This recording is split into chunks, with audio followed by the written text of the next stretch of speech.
So sunk costs go into, they are thought about in the decision-making process, but they are also things that you should just forget about as well.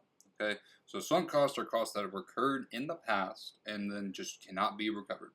So it is one of the hardest concepts to accept. You must forget about the sunk costs and just look forward. The example I'm going to give here is just like going to a movie. You go to the movie, you pay $15 to see it, and it just sucks. You just hate being there, and you're like, you know what? I'm going to stick it out. I already paid $15 for the movie. I'm just going to be here. Technically, we should not be thinking that way. You have already spent the $15. Okay? So that decision of I should stick it out because I already paid, no.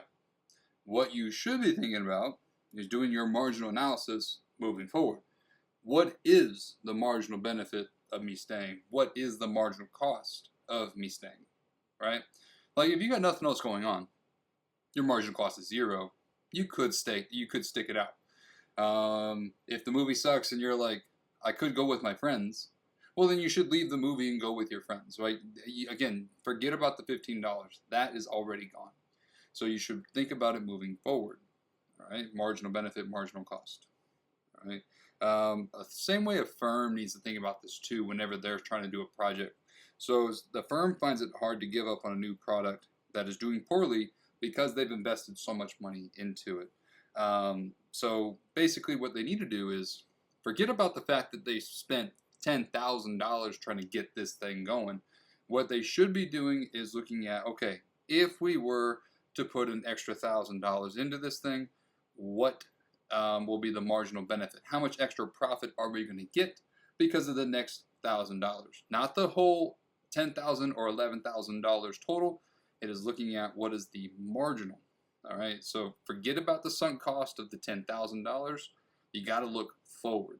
The lesson here is to ignore the past errors, conduct your marginal analysis based on what you can do next.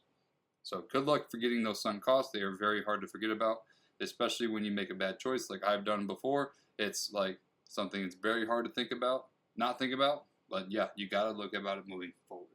Okay. The next thing we're talking about is the production possibilities frontier. On this one, similar to the budget constraint, but now we're talking about what is the most you could possibly do given all of your resources. Let's think about it from a country standpoint real quick. If a country were to dedicate all of its resources, all of its land, labor, entrepreneurship, everything, and capital, how much healthcare or education can they do? How much coffee and tea can they do? The production possibilities frontier, the PPF, is a diagram that shows the productively efficient combination of two products that an economy can produce given its resources it has available. This is a great way to show opportunity costs as well. All right, and then it also shows us the different points of how much we have. So for example, point A shows us that we're doing all healthcare. All right, all of our resources are dedicated to healthcare, and none go to education. That's what point A shows us. Point D shows us we're going to do a lot more education, okay, but very little healthcare. All right. Now, a country can choose any point on this production possibility frontier or inside. So let's talk about that real quick. Okay, a society can choose to produce any combination of healthcare and education on this production possibilities frontier. The only way that you can produce more education is by giving up some of the healthcare, right? For example, if I wanted to do more education, I have to do less healthcare. If I wanted to do more education, I have to give up healthcare, okay? And around we go, where the more education we're doing, the less healthcare we have, okay? So that's the point that we're trying to get with the production possibilities frontier, is that the more you try to do something, you have to give up the other good.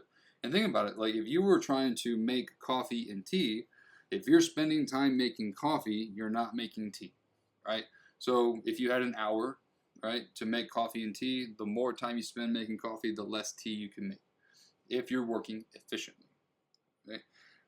Also with the production possibilities frontier, it does not have resources to produce outside of the production possibilities frontier. Okay, again, this is your production possibilities. This is the most you can possibly do. So producing outside of this is not an option. Okay, you cannot go past your possibilities. All right. We do have to also show you the law of diminishing returns. So on this one, we're trying to show you that that curve, okay, the reason why it's curved is because as we're doing more of something, the amount of additional benefits we're getting from it are diminishing. Another way to think about the law of diminishing returns is the law of increasing opportunity cost.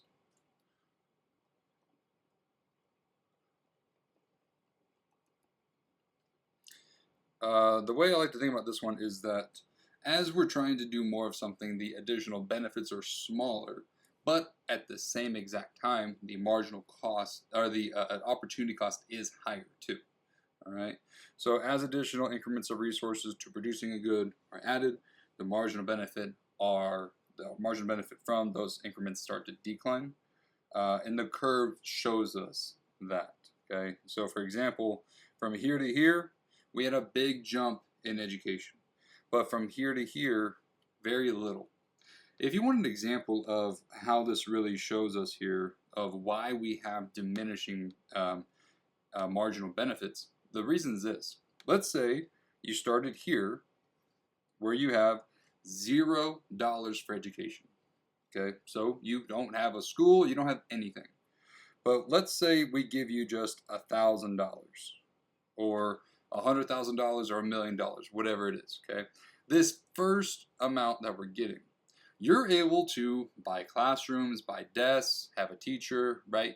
This is a huge increase in your benefit. You went from having nothing to having an actual classroom that you can start teaching with, right?